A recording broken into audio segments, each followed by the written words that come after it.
नमस्कार, मी आचल लोखंडे. महाराष्ट्र टीव्ही 24च्या महाराष्ट्र बातमीपत्रात आपलं स्वागत आहे. एक नजर टाकूया राज्यभरातील महत्त्वाच्या घडामोडींवर. त्याआधी नजर टाकूया हेडलाईन्सवर. उपमुख्यमंत्री फडणवीस यांची बोराळकर कन्येच्या विवाहाला उपस्थिती. नवदाम्पत्यास शुभ आशीर्वाद देऊन पुन्हा मुंबईकडे झाले रवाना. नवी मुंबई दिघा गाव या नावाला केंद्र सरकारचा शिक्कामोर्तब. माजी खासदार संजीव नाईक यांच्या पाठपुराव्याला यश. आणि मेधा किरीट सोमय्या लिखित पुस्तकाचे प्रकाशन वक्रतुंड सभागृहात शुक्रवारी आयोजित झाला कार्यक्रम. आणि आता बघूयात सविस्तर बातम्या. महाराष्ट्र राज्याचे उपमुख्यमंत्री देवेंद्र फडणवीस हे संभाजीनगर दौऱ्यावर आले असून त्यांनी भारतीय जनता पार्टीचे शहर अध्यक्ष शिरीष बोराळकर यांच्या कन्येच्या विवाहामध्ये उपस्थिती दर्शवली. यावेळी त्यांनी नवदाम्पत्यास शुभ आशीर्वाद सुद्धा दिला आणि ते पुन्हा मुंबईकडे रवाना झाले. महाराष्ट्र टीव्ही 24 साठी ब्युरो रिपोर्ट, छत्रपती संभाजीनगर. माजी खासदार संजीव नाईक यांच्या पाठपुराव्याला यश आलं असून बहुचर्चित नवी मुंबईतील नव्या रेल्वे स्थानकाचं नाव अखेर दिघा गाव देण्यास केंद्र सरकारनं मंजुरी दिली. याआधी दिघे रेल्वे स्थानक नाव दिल्यानं नागरिकांमध्ये, स्थानिक जनतेमध्ये नाराजी असल्यानं अखेर नामांतरणा संदर्भात योग्य पाठपुरावा करत माजी खासदार संजीव नाईक यांनी नामांतरणाचा प्रश्न मार्गी लावला. निश्चितपणे गेल्या 3 महिन्यापासून दिघे रेल्वे स्टेशन असं नामांतर झालं.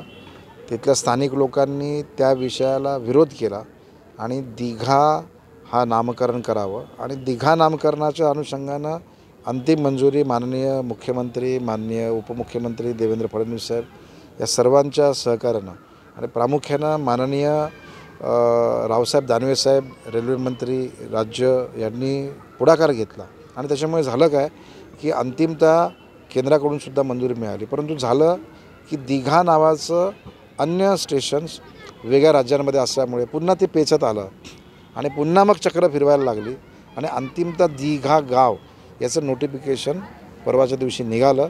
कारण स्वतः मी 2 दिवस जाऊन दिल्लीला बसलो होतो. माननीय रावसाहेब दानवे साहेबांचा पुन्हा मी धन्यवाद करतो की पुन्हा त्यांनी पुढाकार घेतला, पुन्हा त्याचा पाठपुरावा केला आणि आता अंतिम जो काही त्याची नोटिफिकेशन आहे ती आता आपल्याला प्राप्त झाली. मी महाराष्ट्र सरकारचं, माननीय मुख्यमंत्री साहेबांचं, दोन्ही उपमुख्यमंत्री साहेबांचं, खास करून रावसाहेब दानवे साहेबांचा मी धन्यवाद करतो. मोदी साहेबांना आम्ही विनंती केलेली आहे की लवकर हे दिघा गाव रेल्वे स्टेशन नवी मुंबईच्या सेवेसाठी यावं अशी आम्ही विनंती केलेली आहे आणि येत्या काही दिवसातच त्याचं उद्घाटन होणार आहे. महाराष्ट्र टीव्ही 24 साठी ब्युरो रिपोर्ट, नवी मुंबई. पुस्तक प्रकाशनासाठी सोमय्या कुटुंब कल्याण लोकसभेमध्ये आल्याचे प्रकरण पाहावयास मिळाले. पै फ्रेंड्स लायब्ररी डोंबिवली यांच्यातर्फे लेखिका मेधा किरीट सोमय्या लिखित अरुणिमा अरुण जेटली व्यक्ती आणि विचार आणि अग्निशिखा सुषमा स्वराज या पुस्तकाचं प्रकाशन वक्रतुंड सभागृहात शुक्रवारी आयोजित करण्यात आलं. सोमय्या कुटुंबानं आपल्या आठवणी सांगत अरुण जेटली आणि सुषमा स्वराज यांच्या प्रती पोकळी निर्माण झाली ती भरून काढण्याचा थोडासा प्रयत्न या पुस्तक लिखाणातून केलाय. त्यांचे विचार, त्यांचा त्याग, त्यांचे कार्य हे सर्वसामान्यांपर्यंत जायला हवे असं त्यांनी बोलून दाखवलं. भारताचे आणि भाजपचे 2 समर्पित आदर्श हिंदूंचे राम मंदिर कलम 370 काश्मीर हिंदुस्थानचा अंग अरुण जेटली आणि सुषमा स्वराज यांनी आपलं आयुष्य समर्पित केलं. मात्र आता अभिमान वाटतो असं भाजपा नेते किरीट सोमय्या म्हणाले.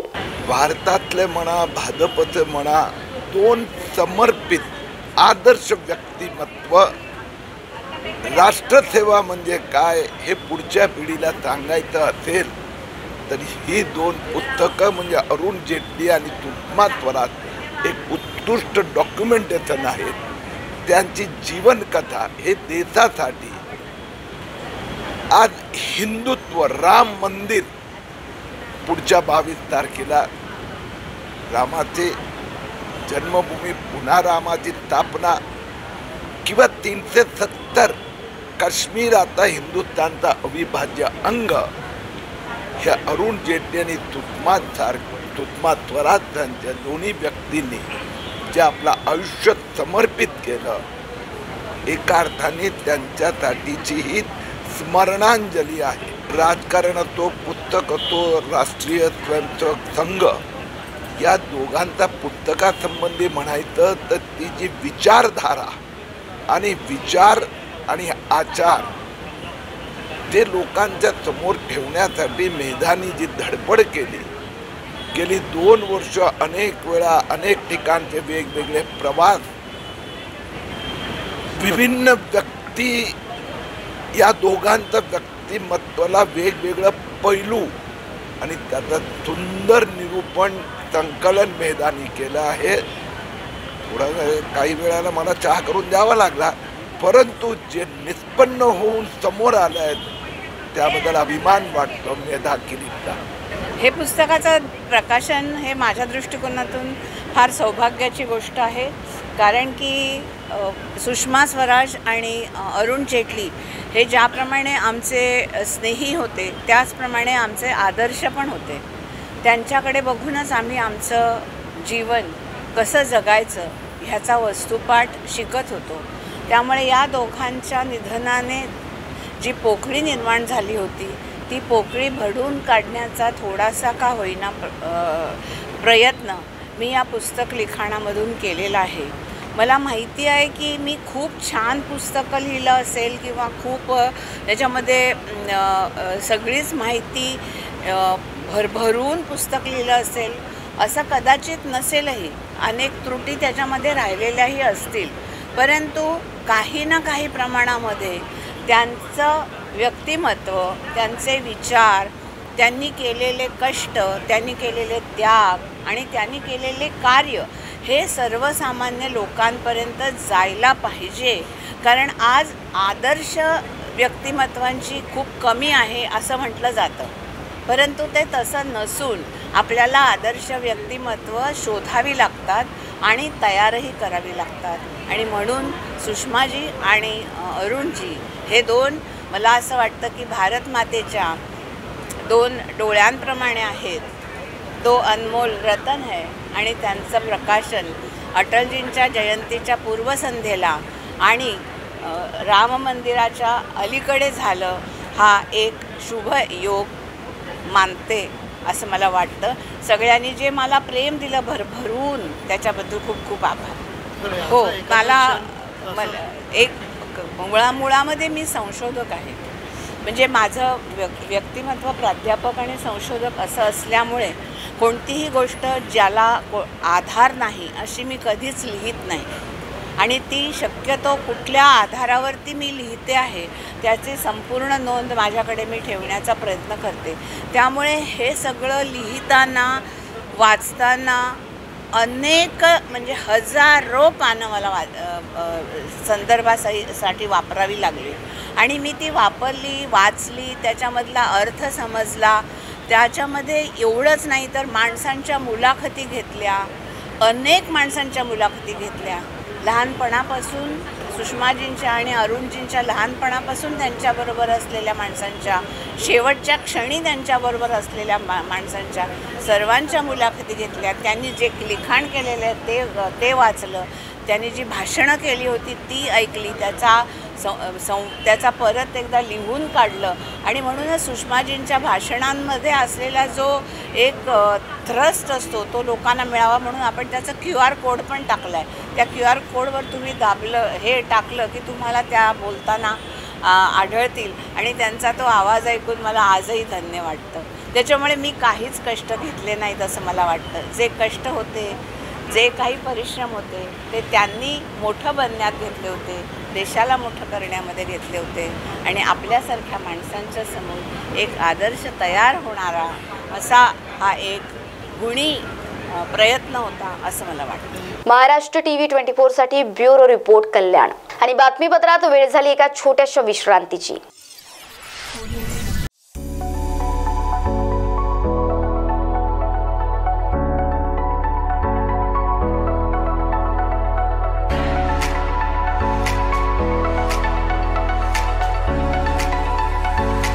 इस शादी सीजन पर सचिन लाइफस्टाइल आपके लिए लेकर आया है शादी के लिए कपड़ों की भरपूर variety, wedding collection, kids collection, ladies wear, gents wear.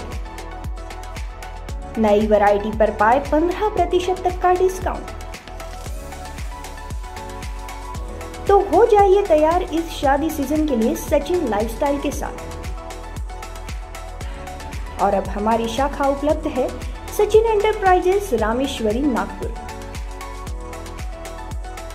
हमारा पता शताब्दी चौक बेलतरोड़ी रोड रामनगर नागपुर।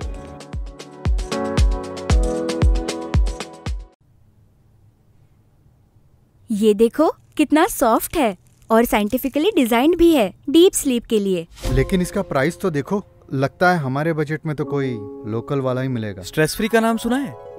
जी हाँ, stress free mattress.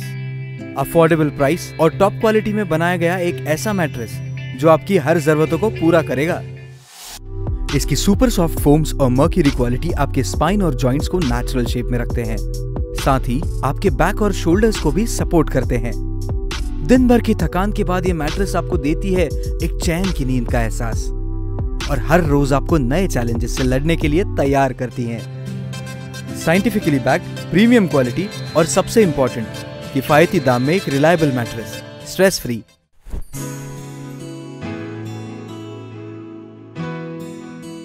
Stress free mattress, rest your body and soul. Available in all leading stores near you. For business inquiries, please contact.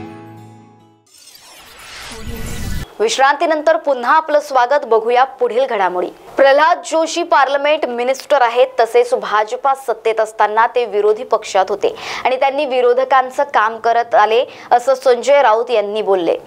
प्रश्नाचं उत्तर मिळत नाही तर आम्ही उभं राहून प्रश्न विचारणार, तो संविधानानं दिलेला आम्हाला हक्क आहे असं संजय राऊत म्हणाले। अमित शहा यांनी संसदेत येऊन संसदेत घुसखोरी कशी झाली याचं उत्तर त्यांनी द्यावं, तर ते त्यांचं उत्तर बाहेर देतात। सुनील केदार हे काँग्रेसचे मोठे नेते आहेत, तसेच भाजपाचे असे अनेक नेते आहेत ज्यांच्यावर कारवाया झाल्या पाहिजे, त्यांच्यावर असे अनेक खटले चालले पाहिजे असं संजय राऊत बोलले। ईव्हीएम वापरा, मात्र व्हीव्हीपीटीचा 100% वापर करा आणि बॅलेट पेपरवर निवडणूक घेऊन दाखवा असं देखील संजय राऊत म्हणाले। देखिए, Pralhad Joshi parliamentary affair minister है, संसदीय कार्य मंत्री है। उससे पहले वो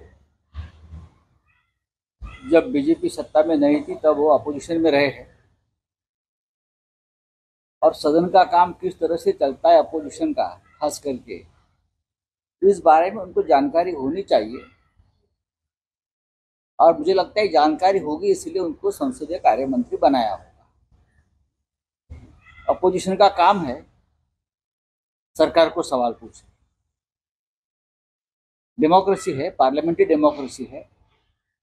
अगर आप हमारे सवालों को जवाब नहीं देना चाहते तो हम खड़े रहेंगे, हम वेल में आएंगे, हम आपको डिस्टर्ब करेंगे।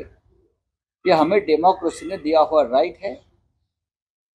मैं खुद Sushma Swaraj ji leader of opposition थी, उनके साथ काम किया है, अरुण जेटली जी के साथ काम किया है, बहुत से नेताओं के साथ मैं राज्यसभा में रहा हूँ, और उनकी भी काम करने की तरीका यही था।